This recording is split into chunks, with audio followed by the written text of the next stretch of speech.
Humans on two wheels can outpace soaring birds and swift fish in ways you've never imagined, and the most astonishing example lies at number 1, a secret most people miss. Stay tuned to see how the bike reigns supreme. Cycling across flat plains can outpace many birds in sustained speed, especially when a rider maintains a steady 25 km/h pace. While a common pigeon cruises around 20 km/h, a fit cyclist can hold a higher velocity for hours without the fatigue that plummets a bird's endurance.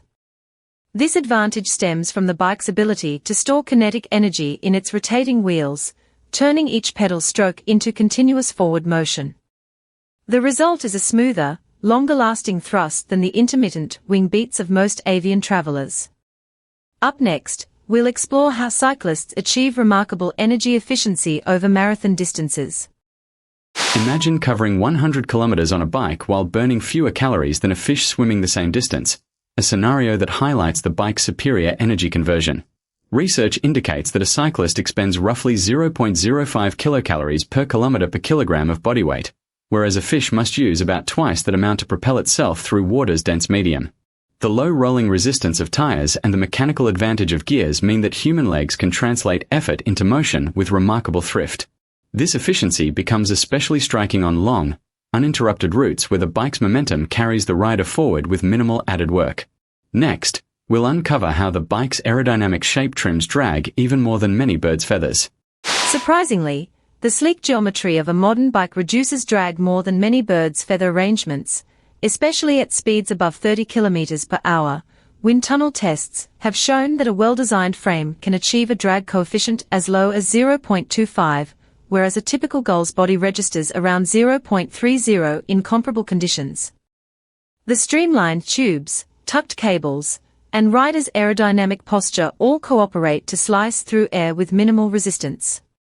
By contrast, birds must balance drag reduction with lift generation, often compromising pure speed. This design efficiency grants cyclists a smoother glide, conserving energy for longer rides. Coming up, we'll look at how gear ratios multiply that power even further. Few people know that a bike's gear system lets a rider multiply leg power far beyond a fish's tail thrust, turning modest effort into high velocity. With a 4-to-1 gear ratio, each pedal revolution can spin the rear wheel 4 times, effectively amplifying the cyclist's force.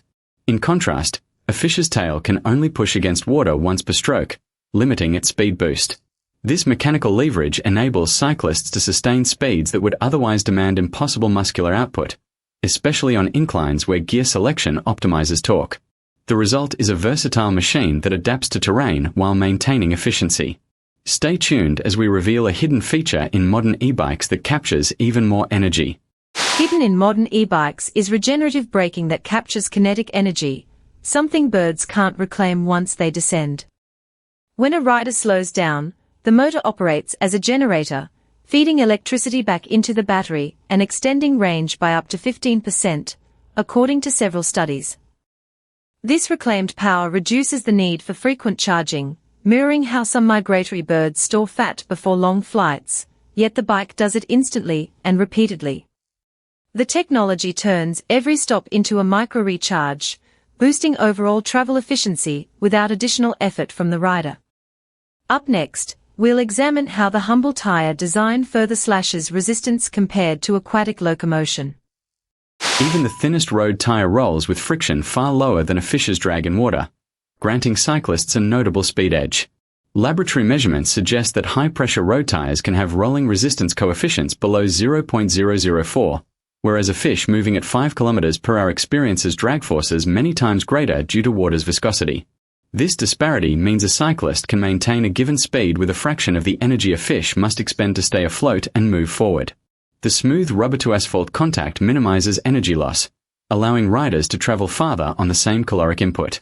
Next, we'll compare human endurance on bikes to the incredible stamina of migrating birds. Remarkably, trained cyclists can sustain multi-day rides that rival the endurance of migratory birds, covering thousands of kilometers with planned rest stops. Studies of ultra-distance cyclists show daily averages of 300,400 km, comparable to the 1,000 0.000 kilometer legs. Some shorebirds fly without pause. While birds rely on aerodynamic lift and stored fat, cyclists draw on steady caloric intake and mechanical assistance from their bikes, which reduces muscular fatigue. This synergy of human physiology and machine design allows for prolonged travel that matches, and sometimes exceeds, avian migration routes in total distance covered over a week. Up next, we'll explore how strategic route planning gives cyclists an edge over the winding paths birds must follow. Consider how cyclists use maps and GPS to choose the most efficient path, bypassing obstacles that force birds into longer routes.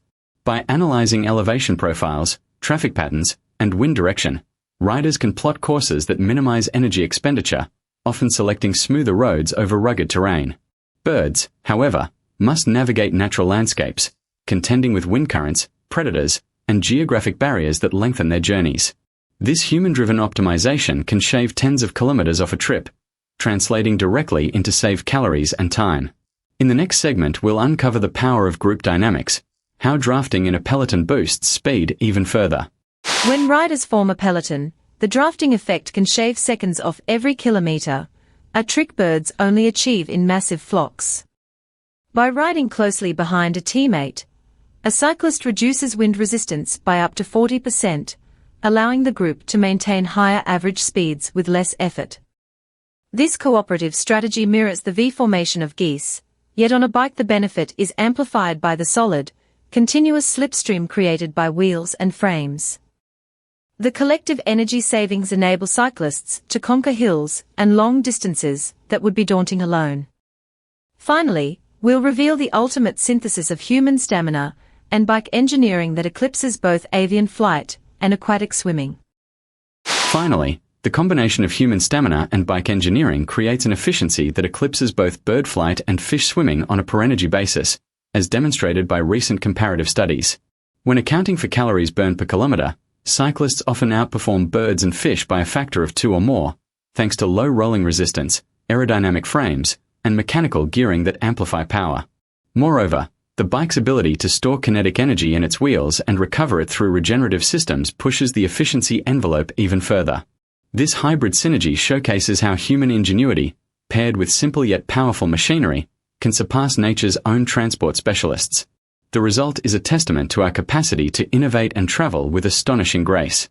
What a journey through the marvels of human-powered travel.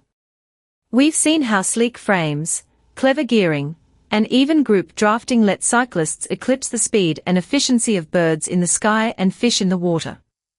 If you enjoyed uncovering these surprising advantages, hit the like button and subscribe so you don't miss the next mind-blowing list we drop each week. Which bike advantage left you most astonished? Let me know in the comments below. I can't wait to read your thoughts.